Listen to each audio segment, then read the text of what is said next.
Kasagutan with honors.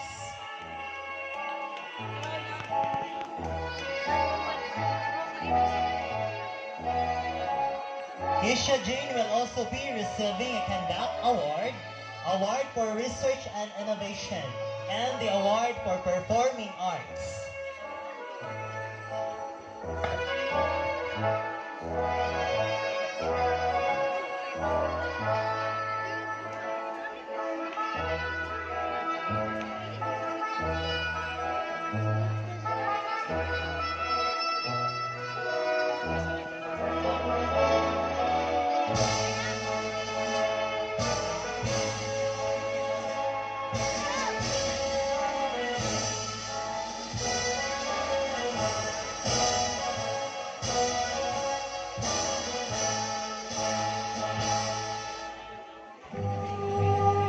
Academic Excellence Award is given to Quinebeth B. De La Sala with honors.